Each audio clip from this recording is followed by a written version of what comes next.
Hi everyone, welcome back. Thanks for joining us. Today we've got a brand new story to share with you. So let's begin the moment Eleanor uttered that phrase again. Something fractured deep within Daniel. They stood amidst the lingering scent of burnt toast and unspoken resentment in their small apartment kitchen. The aftermath of yet another argument that had begun over something as insignificant as who used the last of the milk. It had spiraled, as they always did, into a battlefield of wounded feelings and sharp accusations. That's not what I meant. Eleanor insisted, her voice a carefully constructed melody of innocence, while her eyes, cool and assessing, tracked his every flicker of emotion. 5 years of partnership, and that sentence had become her most potent weapon. A perfectly aimed dart that left no visible wound but poisoned everything it touched. Whatever he heard, whatever stung him, whatever boundaries she carelessly crossed. It was invariably his faulty interpretation, never her true intention. He remembered vividly the first time. They were at his sister's birthday dinner, and Eleanor had made a pointed remark about his recent career setback, suggesting he lacked the ambition of his peers. His sister had shifted uncomfortably, and a wave of shame had washed over him. Later, when he gently brought it up, Eleanor had looked genuinely bewildered. That's not what I meant at all. I was trying to relate to your feelings of frustration. How could you twist it like that? He'd ended up apologizing for his misunderstanding. That became the blueprint. At their friends Liam and Chloe's engagement party, she'd loudly commented on Daniel's need for a style upgrade, comparing his clothes unfavorably to Liam's sharp attire. In the taxi home, when he'd finally voiced his hurt, her eyes had welled with practiced tears. That's not what I meant. I was just trying to be helpful. Why do you always assume the worst? He'd found himself comforting her, the supposed perpetrator of pain, for the distress his misreading had caused. The incidents multiplied like insidious weeds, comments about his hobbies. That's not what I meant. I was just saying you spent a lot of time on them, dismissive remarks about his family. That's not what I meant. They're lovely, just different. Each time Daniel would question his own sanity, wondering if he was indeed open, removing if he was indeed overly sensitive, replaying every interaction in his mind, searching for the flaw in his perception. After each blow, he was the one offering apologies, while Eleanor remained blameless, shielded by her impenetrable defense. Who was he to dictate her true meaning? Last night's argument had ignited when Eleanor had insinuated that his close friend, Maya, had a romantic interest in him. You seemed to thrive on the attention, she'd said with a knowing smirk. When he'd pointed out how inappropriate and untrue that was, the familiar shield went up instantly. That's not what I meant. I was just observing that Maya seems to really value your friendship. Why are you being so defensive? Standing in their cramped kitchen now, watching her deploy the same tactic with the same chilling precision. A strange stillness settled over Daniel, replacing the usual turmoil. For the first time, he saw Eleanor not as his partner who occasionally stumbled with her words, but as someone who had constructed an elaborate system of control, slowly chipping away at his sense of reality. You always twist my words on purpose, she continued, her voice rising in manufactured indignation. It's like you want to paint me as the villain. Daniel didn't argue. He didn't try to dissect her statement or defend his interpretation. He simply nodded, a small, almost imperceptible movement, then turned and walked to the spare room he'd converted into a makeshift office. He closed the door, sat down at his worn desk, and began to type. He documented every instance he could recall where that phrase had been used, meticulously noting dates, contexts, and exact quotes whenever possible. 20 minutes later, Eleanor knocked, her tone sharp. Are you going to sulk all night? He didn't answer, his fingers flying across the keyboard, creating a record that even she couldn't twist or reinterpret. This wasn't about winning a petty argument anymore. It was about reclaiming his own narrative. And soon, his actions would speak with a clarity that no carefully crafted defense could ever silence. For the next week, Daniel became a quiet observer in his own life. He started carrying his phone, the voice recorder app, running discreetly during their conversations. In their state, only one party's consent was required. The playback was unsettling. What had felt like innocuous exchanges in the moment revealed themselves as subtle acts of psychological manipulation when examined objectively. Maybe if you were more proactive at work, like Ben, you'd finally get that promotion. Later, the inevitable defense. That's not what I meant. I was trying to encourage you. He began to identify patterns. Eleanor would make an undermining comment, wait for his reaction, and then deploy her shield. If he didn't react, she would escalate until he did. The objective wasn't connection. It was control. On Friday evening, Eleanor suggested dinner at her favorite upscale restaurant. Throughout the meal, she was charming, attentive, almost flirtatious. A stark contrast to her demeanor at home. When the waiter presented the bill, she reached for it, announcing loudly, "I'll get this." Since Daniel is still waiting for that bonus, several nearby diners glanced their way. The comment was perfectly calculated, subtly emasculating him in public, while maintaining plausible deniability. Daniel said nothing, simply nodding and taking a sip of his water. Eleanor's eyes narrowed at his lack of reaction.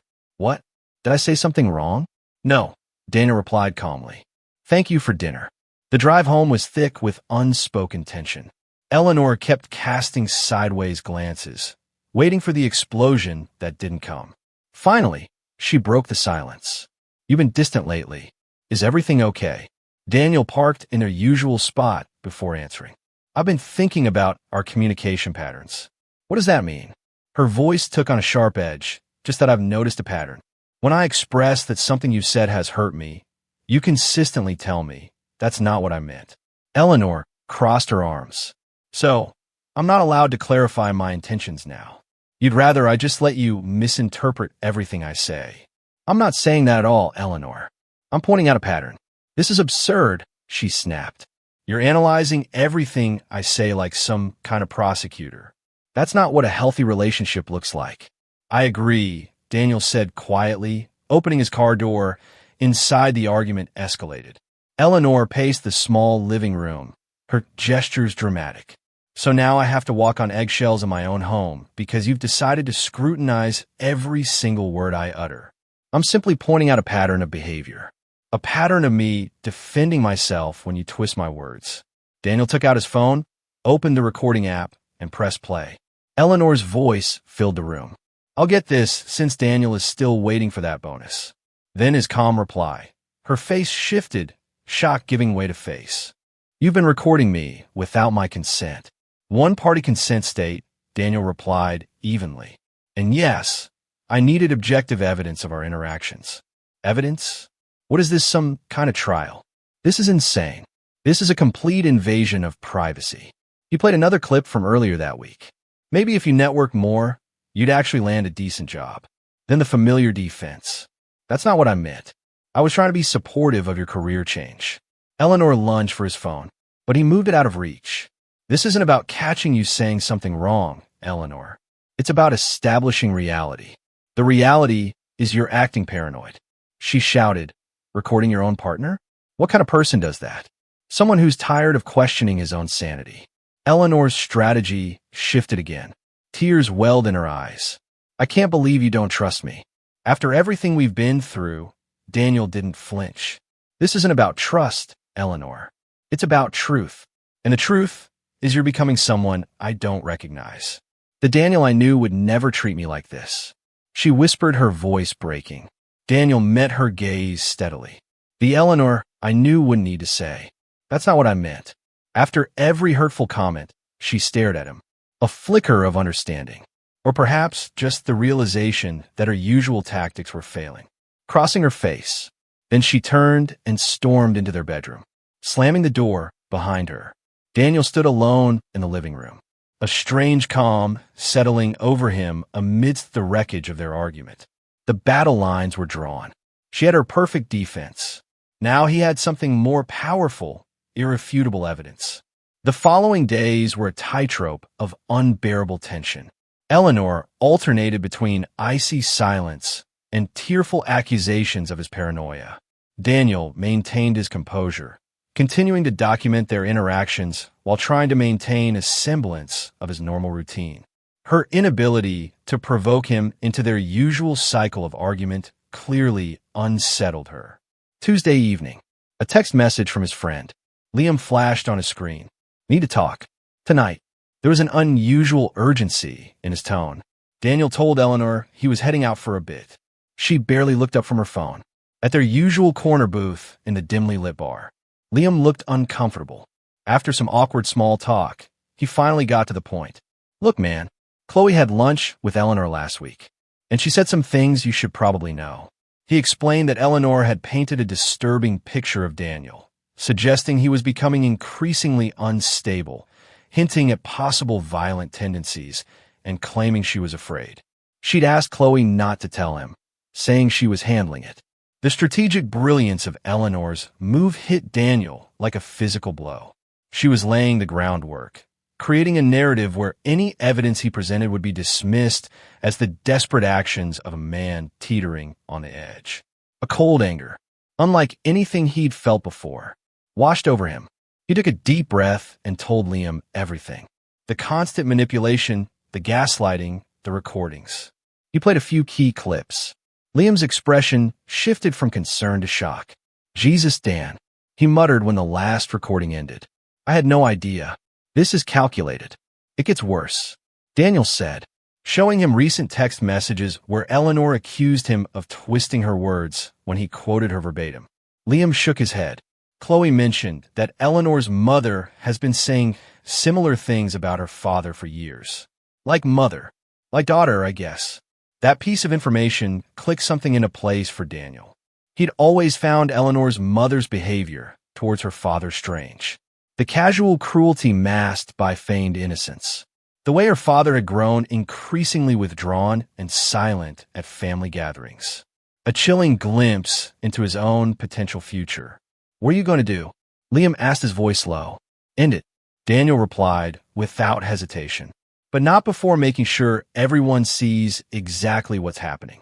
When Daniel returned home, Eleanor was waiting in the living room, a glass of wine swirling in her hand, her smile not quite reaching her eyes. Where have you been? She asked lightly. With Liam. Anyone I know? Her tone was casual, but there was an undercurrent of suspicion.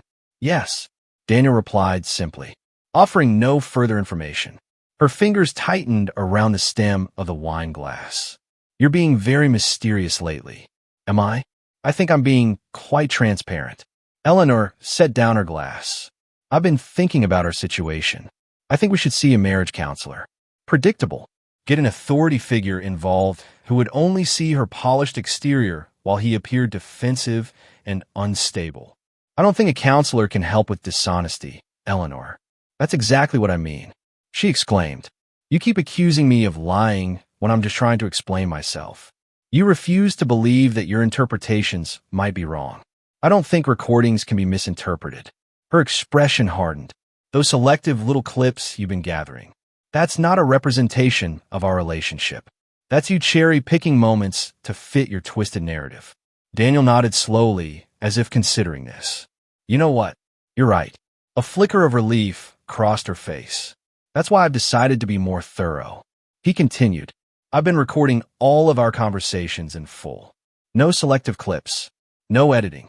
Just the complete, unfiltered reality of how we interact.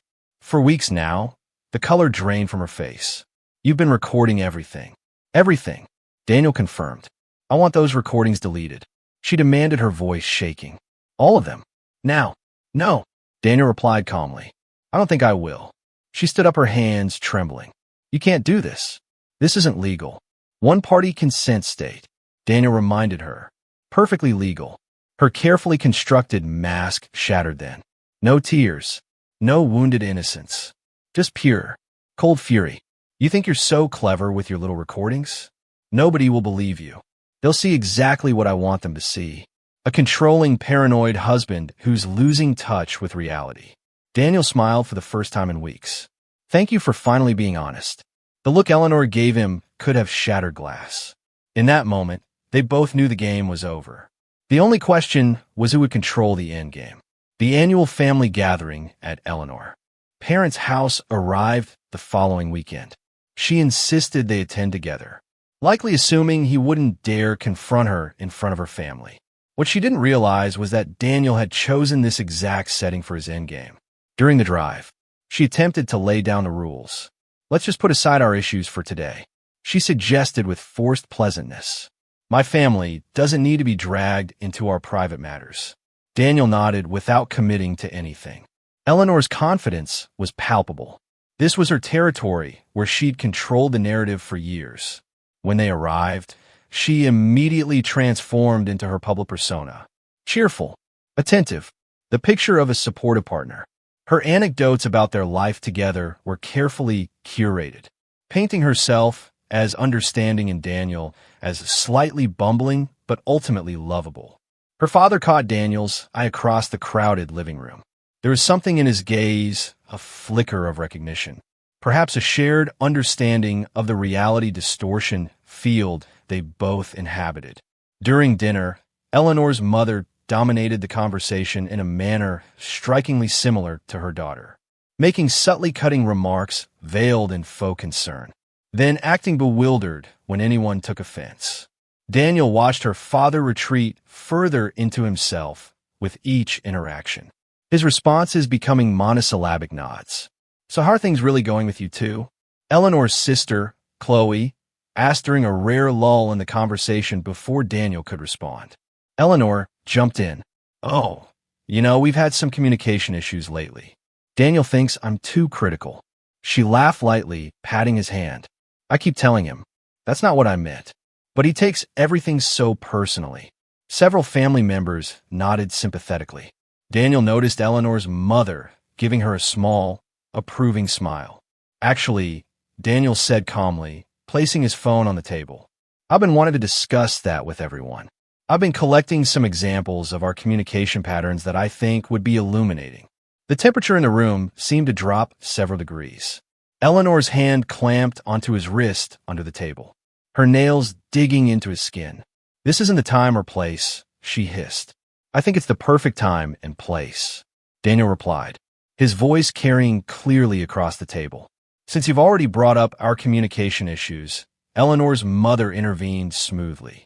"Now, let's not turn dinner into a therapy session. Family gatherings should be about harmony, not airing dirty laundry." Daniel smiled at her. "With all due respect, I think honesty between family members is more important than artificial harmony. Don't you agree?" Before anyone could respond, he pressed play on the first recording. Eleanor's voice filled the dining room. "God, your family is so tedious. I don't know how I'll survive another holiday with them." Then, from a later recording, "That's not what I meant. I adore your family. You always twist my words." The table fell silent. Chloe's mouth hung slightly open. Eleanor's father stared intently at his plate. Daniel played another clip, Eleanor mocking his career aspirations, followed by her tearful denial when confronted. Then another, her telling a friend on the phone that Maya was desperate for his attention, followed by her accusing him of being defensive when he objected. With each recording, Eleanor's face grew paler. When Daniel finally stopped, the silence was deafening. "These are obviously taken out of context," Eleanor finally said, her voice trembling with barely controlled rage. "He's been recording me secretly for weeks. Who does that? This is a complete invasion of privacy. One-party consent state," Eleanor's father said quietly. Speaking for the first time that evening, all eyes turned to him in surprise. "That's not the point, Dad," Eleanor snapped. "He's tried to humiliate me in front of my own family." "No, Eleanor," Daniel corrected her. "I'm trying to establish reality. For 5 years, I've been told that what I hear isn't what you mean, that my perception is wrong, that I'm misinterpreting your words. These recordings prove otherwise." Eleanor's mother rose from her seat. "I think you should leave now, Daniel." Daniel nodded, standing up. "I understand.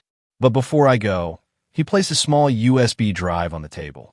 "This contains every conversation we've had over the past month, unedited, including her phone conversation last week where she told Chloe she was creating a narrative that I'm becoming unstable and potentially dangerous." Chloe gasped, her hand flying to her mouth. Eleanor lunged for the USB drive, but her father was quicker, picking it up and slipping it into his pocket. "Dad," Eleanor protested, her voice shrill.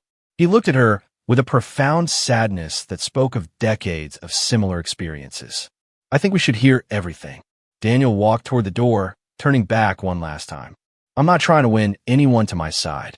I just needed the truth to be known."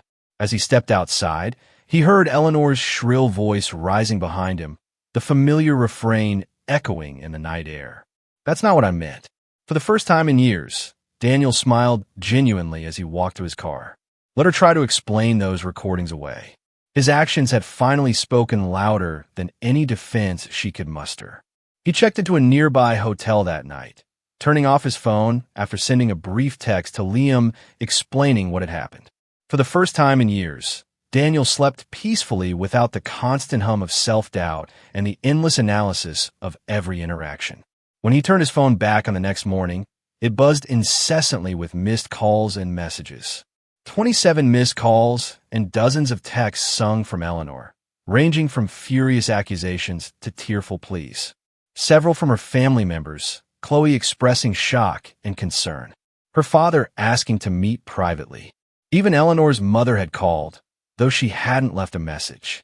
Daniel responded only to Eleanor's father, agreeing to meet him for coffee later that day. At the Quiet Corner Cafe, Eleanor's father looked a decade older than he had at dinner.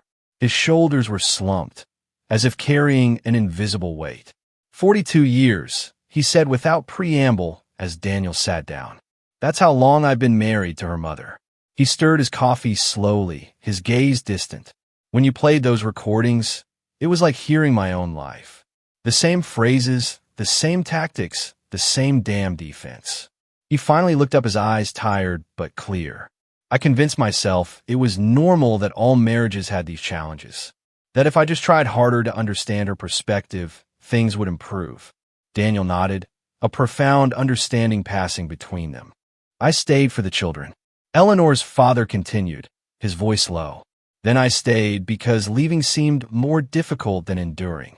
Now I'm 70, and I realize I've spent my life being told that what I experienced wasn't real." He shook his head slightly. "I'm sorry, Daniel." "Don't be," Daniel said, meaning it. "You've done what I never had the courage to do. Confronted the situation directly with evidence." They talked for over an hour.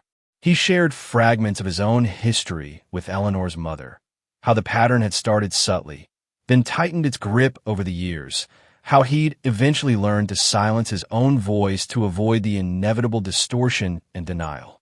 As they parted, he clasped Daniel's hand firmly. "Whatever you decide, know that at least one person in that family sees the truth." Back at the hotel, Daniel drafted a concise, unemotional email to Eleanor outlining his intention to file for divorce. He stated clearly that all future communication should go through lawyers, attaching the contact information for the attorney he'd already consulted. 3 hours later, Eleanor showed up at his hotel room. He wasn't entirely surprised. Boundaries had never held much meaning for her. "We need to talk," she insisted when he opened the door a crack. "I've said everything I need to say in the email, Eleanor," Daniel replied, not inviting her in. "You humiliated me in front of my family," she cried, her voice rising. "You made me look like a monster. Your own words made you look that way, Eleanor." I just stopped pretending not to hear them. Her strategy shifted instantly. Tears welled in her eyes as she leaned against the doorframe, her voice trembling. "I know I've made mistakes, Daniel. I know I've hurt you, but that's not who I really am. I can change. We can get counseling. Please don't do this." "It's too late, Eleanor," Daniel said simply. "How can you throw away 5 years of our life without even trying to fix things?"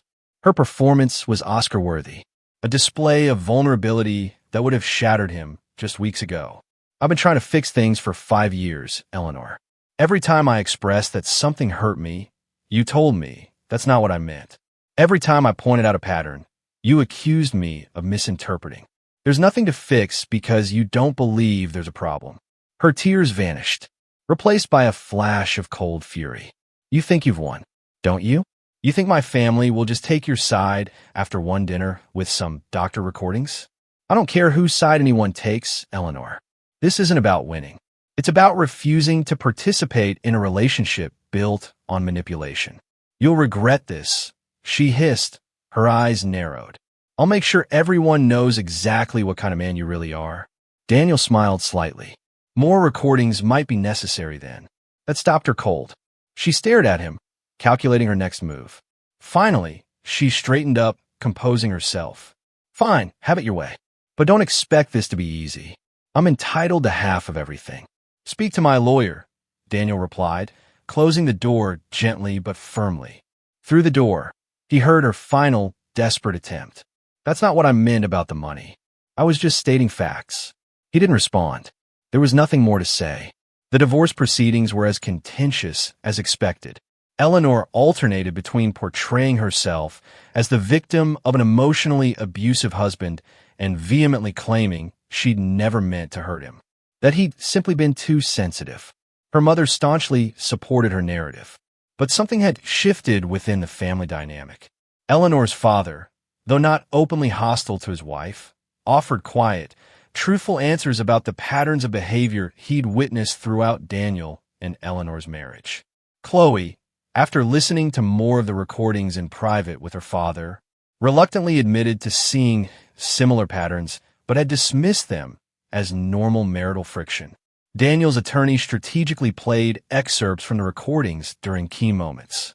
The judge listened impassively, but Daniel noticed her expression hardened each time Eleanor attempted to use her signature phrase to deflect responsibility for statements captured in her own voice. Months after that fateful family dinner, the divorce was finalized. The settlement was fair, a clean division of assets with no lingering financial ties. As Daniel left the courthouse for the final time, he felt a profound sense of relief. The heavy weight of constantly questioning his own reality finally lifted. His actions had indeed spoken louder than her words ever could. 1 year later, Daniel sat across from Eleanor's father at the same quiet cafe. They maintained contact throughout the divorce and developed an unexpected friendship. In many ways, her father understood his experience better than anyone else. She's engaged again, he informed Daniel, watching for his reaction. Daniel nodded, feeling nothing but a distant concern for her new fiancé. 6 months. He's younger. Seems compliant. Her father frowned. I try to talk to him, but he thinks I'm just a bitter old man interfering in my daughter's happiness. You can't save someone who doesn't want to be saved, Daniel replied quietly. Her father sighed heavily. No, you can't, but at least I tried. He took a sip of his coffee. Her mother still won't speak to me, says I betrayed the family by supporting you. After their confrontation, he had finally begun to assert himself with his wife, and while they were still together, the dynamics of their relationship had fundamentally shifted. He had, in his own way, reclaimed his voice. Do you regret it? Daniel asked, standing up to leave. Never. Her father smiled ruefully, though dinner conversations are considerably more tense these days. They talked briefly about his grandchildren, Daniel's new apartment, and the consulting business he'd started. As they were about to part, her father hesitated, then asked the question Daniel knew had been on his mind. Are you seeing anyone? Daniel nodded, taking things slow. She's direct, honest. If something bothers her, she says it plainly. If I misunderstand her, she clarifies without making me question my perception.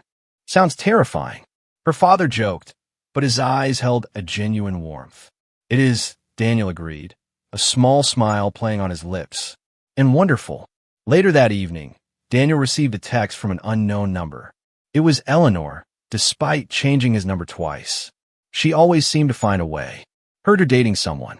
Hope she knows what she's getting into with your trust issues and recording habits.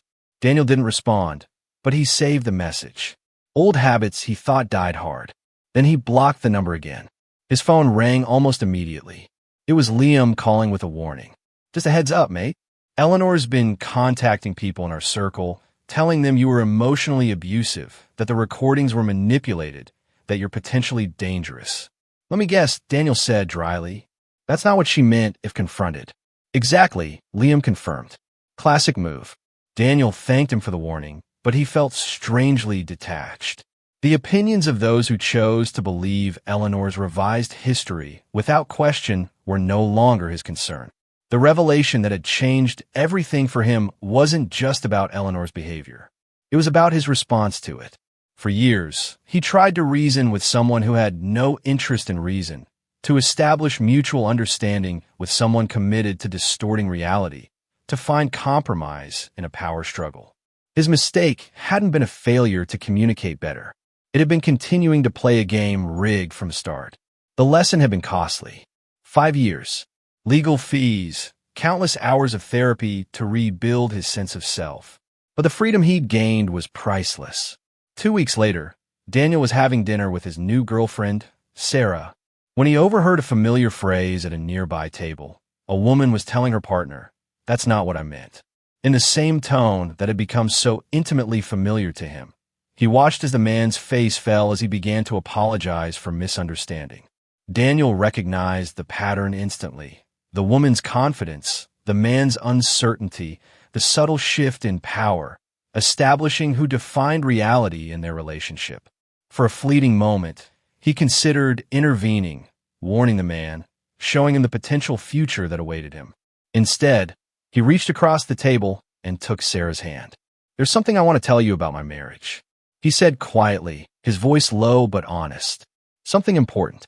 Sarah squeezed his hand encouragingly, her eyes direct and clear. As he shared his story, he noticed the man at the other table glancing over occasionally, listening intently. Whether by coincidence or design, Daniel would never know if his words reached him. But in that moment, he realized that the most powerful action he could take wasn't confronting Eleanor or warning others specifically about her. It was simply speaking the truth about a pattern many experienced but few recognized until it was too late. Eleanor had indeed perfected that. "That's not what I meant" defense. It had worked flawlessly until the day Daniel's actions finally spoke louder than her words, not through shouting or drama, not through retaliation or vengeance, but through the simple, powerful act of refusing to accept a distorted reality any longer. Sometimes the most decisive action you can take isn't what you do. It's what you refuse to do. In Daniel's case, he refused to keep playing a game he could never win. And in that refusal, he found a victory more complete than any argument could have provided. He had reclaimed not just his relationship status, but his perception of reality itself. That was an action that spoke loud enough to drown out any defense, no matter how perfect. Thank you for taking the time to read this story. If you enjoyed it, subscribe, like, and share in the comments. Remember, history is a witness to the past, a light of truth, a living memory, a teacher of life, a messenger of antiquity, and see you soon.